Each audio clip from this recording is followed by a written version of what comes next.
Good afternoon, everybody. Coming to surgery for brain metastasis. So as we know, brain metastasis is the most common is the most common brain tumor. So it is 3 times more common than the primary brain tumor itself. So about 10 to 15% of patients with advanced stage solid malignancy will develop brain mets, and this number is 50% in autopsy series. So lung, breast, melanoma, colorectal are the most common cancers that metastasize to brain. And this incidence is increasing as patients are living longer from improved local and systemic therapies and increased detection from widespread use of imaging. The prognosis is generally poor. So generally, what are the goals of therapy? First is to achieve a good control both extra and intracranial, minimize short-term and long-term side effects of therapy, and maintain quality of life. So coming to survival, untreated, the survival is just 1 month. From 1950s to 1980s, WBRT was used and the survival was in the range of 3 to 6 months. Slowly the treatment has evolved, and now with targeted therapy in some cancers has improved to 2 to 3 years. However, overall it portends a poor prognosis, and overall survival at 2 years is less than 6%. So coming to the RPA, which is a prognostic classification for brain metastasis. So this is based on 3 RTOG trials of 1200 patients who had received WBRT. So the best group in this was class 1, which had a median survival of 7.1 months. And these patients had KPS more than 70, age less than 65, had a controlled primary and no extracranial metastasis. And the worst group was group 3, where the survival was only 2.3 months and the KPS was less than 70. So KPS was a deciding factor here. So what we have seen is in the last 2 decades with evolution of therapy and sort of radiology, we have seen that the patients moved from the most favorable and the most worst group to the intermediate group. So because of this, we have to really individualize treatment when we think. So the treatment of brain mets is not that clear. And this RPA was validated in a number of retrospective studies of patients with brain metastasis. So what we can see is there is no histology in this group here. So coming to prognostic factors, we have patient-related factors, age and KPS, the patient related with brain metastasis, that is the number of lesions, the interval from primary diagnosis signs, the systemic disease, whether number of metastases outside CNS, whether the primary is controlled, and molecular and the pathological factors. So as we saw that RPA doesn't have pathology, and the treatment has evolved since it was devised maybe 20 years back. So now we have a diagnosis-specific graded prognostic assessment. So this is again based on around 4,000 patients, and it sort of individualizes the prognostic factor based on the cancer type. But what we can see is the performance status is an important criteria across many of these cancers. So this is a worksheet for a breast cancer specific GPA, which shows the prognostic factors, and you can get a score. And these scores are usually totaled up to tell you how much the patient will survive post brain metastasis. So coming to surgery, surgery aims to control the intracranial disease and improve or maintain patient's neurological status. It aims to prevent deaths due to neurological causes. So one has to understand that it cannot affect systemic disease and prevent death due to systemic progression. So surgery is best suited for RPA class 1, which has minimal or no metastasis and the primary is controlled, and some select class 2 patients. So selection is based on these main criteria, that the primary should be controlled and no extracranial mets, KPS should be more than 70, and sometimes the KPS is less, but if it is due to a neurological cause and we expect that it may improve after surgery, we can still subject these patients to surgery. And age less than 65, as more than 65 increases the surgical risk due to comorbidities like diabetes, hypertension, etc. So how do you select patients for surgery? If it's a solitary met or an oligo met or a multiple met. So neurosurgery is indicated for a single operable metastasis in a patient who has good control of extracerebral metastatic disease and has a good KPS. So this was proved by 2 randomized trials in 1990s by Pachel and Vecht, and there was a third trial done by Mintz which did not find this difference.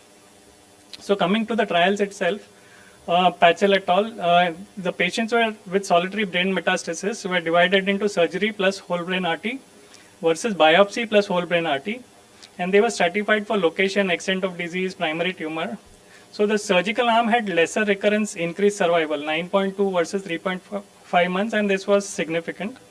Surgery was also significant in improving survival and death from neurological causes. However, it did not affect death due to systemic causes in patients with disseminated disease. Also to note that 11% of patients had alternative diagnosis other than metastasis in the trial. So similar result by Wecht et al. And where the surgery plus WBRT arm had 10 months versus only WBRT had 6 months.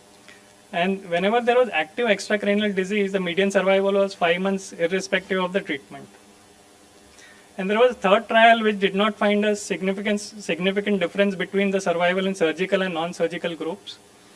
However, this trial had a higher percentage of patients who had active systemic disease and lower KPS. And this was a recommendation by ANS, the American Association of Neurological Surgeons and CNS Committee in 2010 that there is class 1 evidence to support the surgical management in a solitary MET in a patient who is good KPS and has limited extracranial disease. So coming to SRS versus surgery plus WBRT versus SRS for a solitary brain metastasis.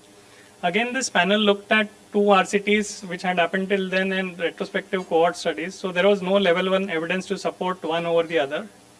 There was level 2 evidence to support that both were equal in efficacy.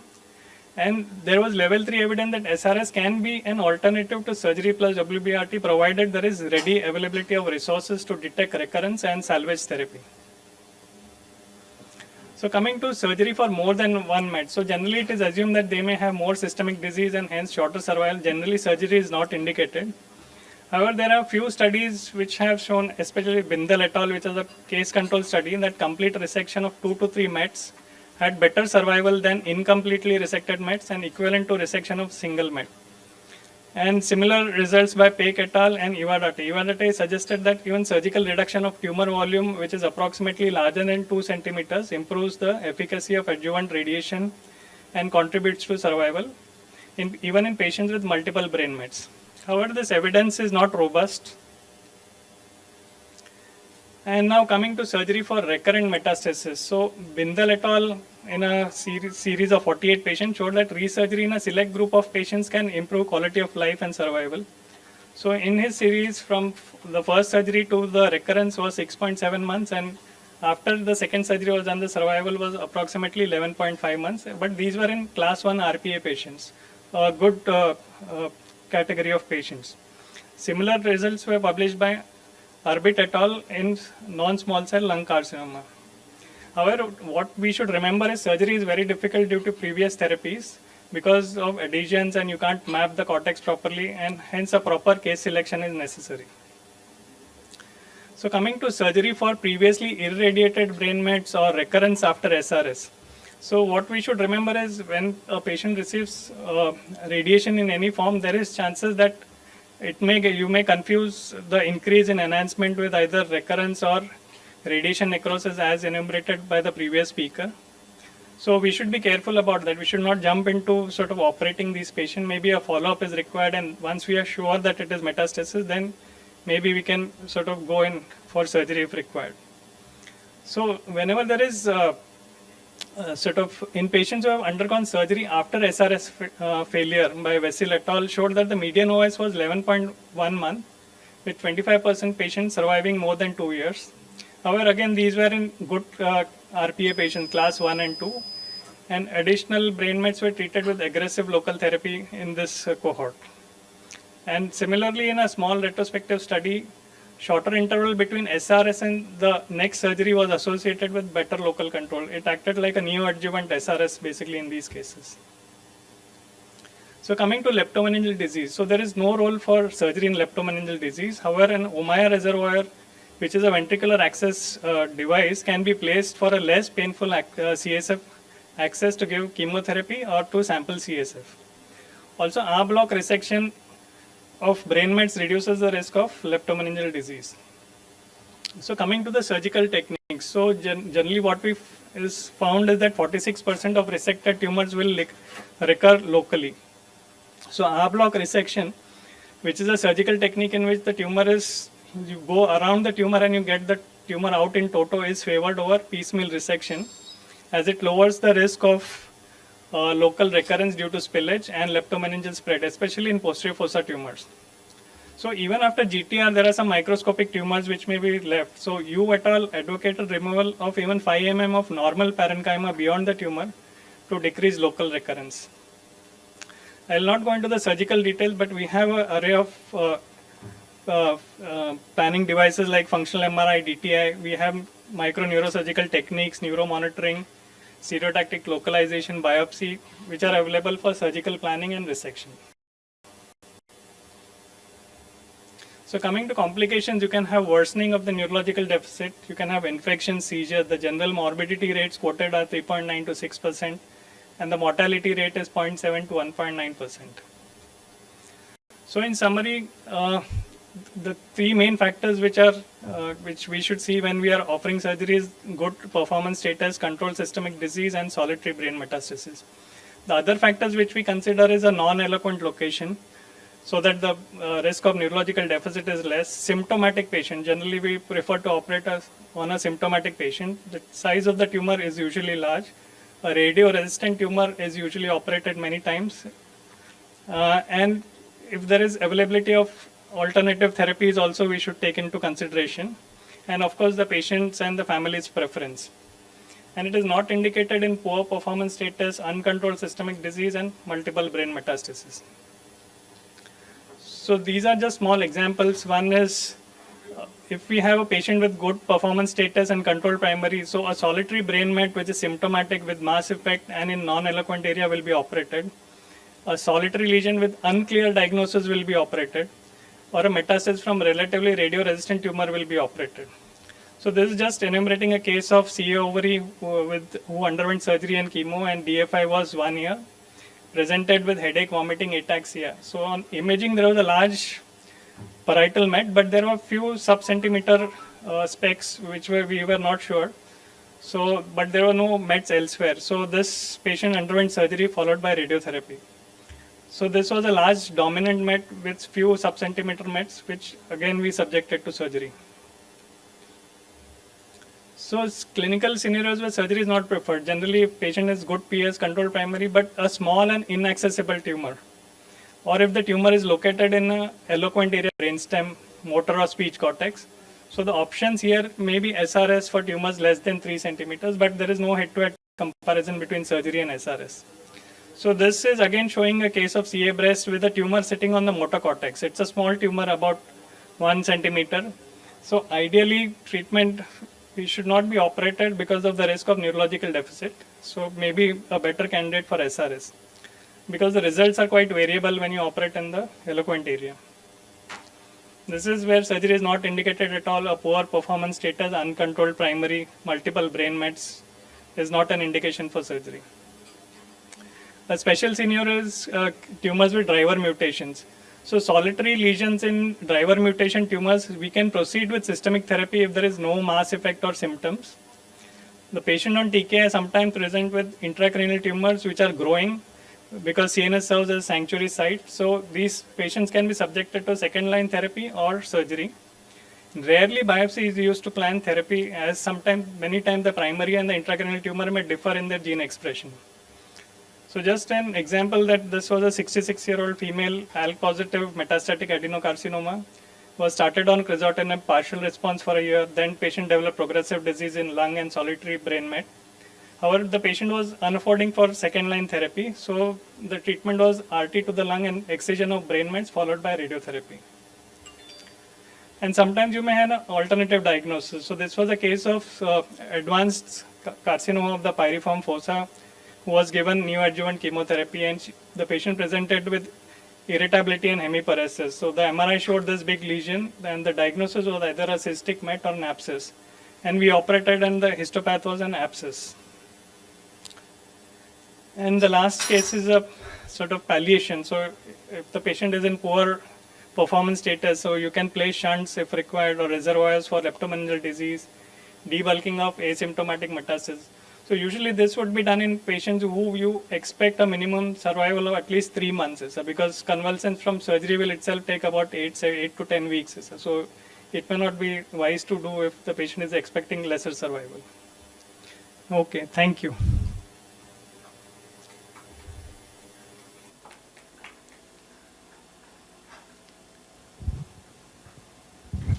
Do we have any questions for Dr. Shetty? Yeah. Just hold on.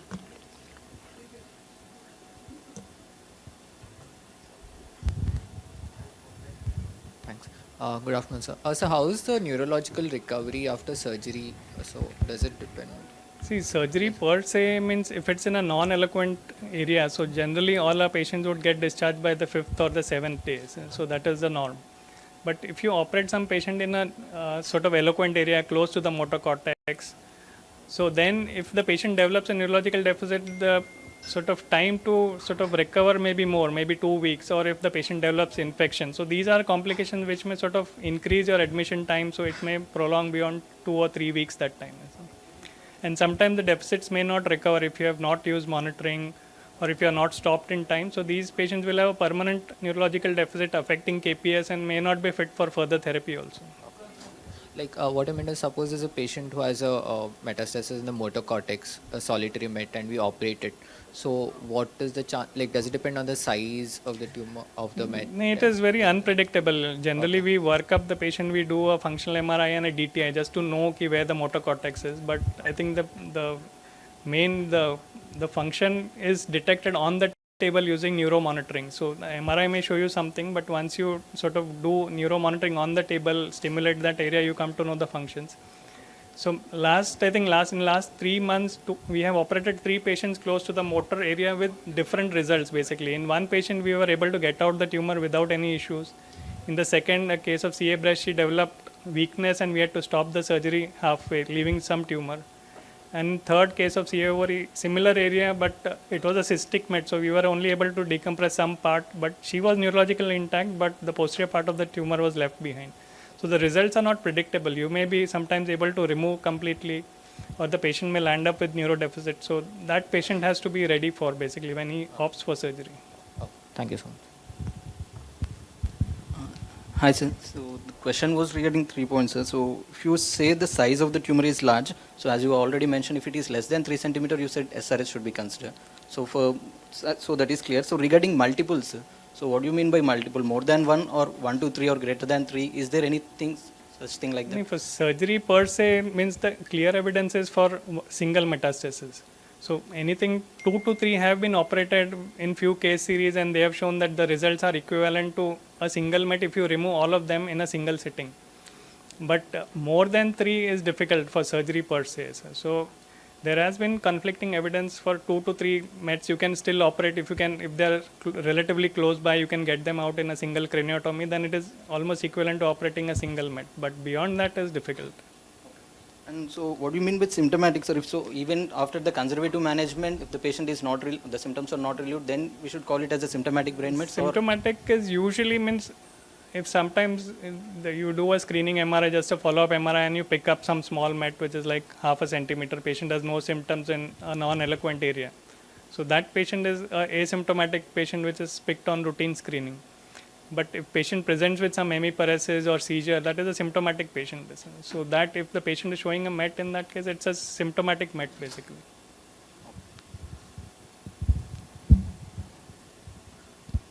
So multiple lesions, and there is a lesion in posterior fossa, and that is what is causing the symptom.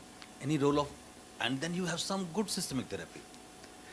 No, so that's what. So it's individualized. Basically, if there is an imminent risk of death from that posterior fossa lesion, so if there is a cover up, you can cover the rest of the mets with adequate systemic therapy and this thing. So there is a point of going in and removing that met. So it is individualized. Not that all multiple mets you may not operate, but here there is an imminent risk of dying, and if you have a backup therapy which can cover for the systemic disease as well as the brain, then you can definitely go in selected cases. Thank you. Any more questions? So I had one question. So you talked about piecemeal resection versus en bloc resection. So so is it like one institute practices piecemeal and other institute practices en bloc, or it's like case to case that you would decide that this we will do piecemeal or we will do this as en bloc? So generally, solid met which is small, you can easily go around it. So, but many times it's like a cystic met from CA ovary. So it is very difficult. Means you moment you puncture the cyst, everything, and it has a very flimsy wall. So many times it comes out piecemeal. So that many times you can't help, but maybe you can isolate that area so that whatever spillage is on some patty or something like that. Oh, there is a question from Subhash. Sometimes like it is difficult to differentiate the metastatic focus and the adjacent cortex. So how do you tackle those cases? Like, do you do frozen from the adjacent areas to identify this is not the tumor part, something like that? Generally means metastasis should be easier to operate than a glioma, because glioma is an infiltrating edge. Mets is something which has come from outside and it is sitting in the brain. So it is relatively easy to differentiate from the brain parenchyma. But I think there are studies which have shown that even if you remove gross totally, there are some specks of tumor which are lying. So, and some people have advocated removing even normal cortex, which is like 5 millimeters, to reduce the risk of local recurrence. So it is difficult. We don't practice that. We just remove the met completely, however we can see. But it is relatively easy to remove a met than a glioma. Yeah, thank you. Can I ask something, Vijay? Yeah. Sure, ma'am. If you are unable to completely resect it, is there a value to debulking it, or you leave it alone? If you open up and you see that you can't resect completely, you stop, or you? No, generally we would stop. It generally happens in a case of where you are close to the motor area, and generally we monitor using the neuromonitoring. So if the sort of MEPs drop in the limb, or if patient is awake and she says, "I can't move my limb," then we would stop it, because that would generally sort of not serve any purpose. Patient landing up with a hemiplegia or a monoplegia and getting the tumor out. So. Any more questions?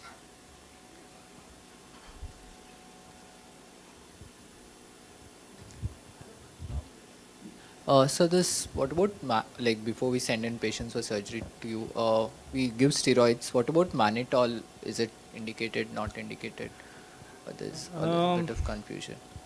I think both have different mechanism of action. So basically, it means steroids, and usually on OPD basis we would start off with steroids. So if the patient is not responding to steroids, you may require admission, and you can give mannitol at that time. So both have different indications. I mean, mannitol is usually given as an inpatient.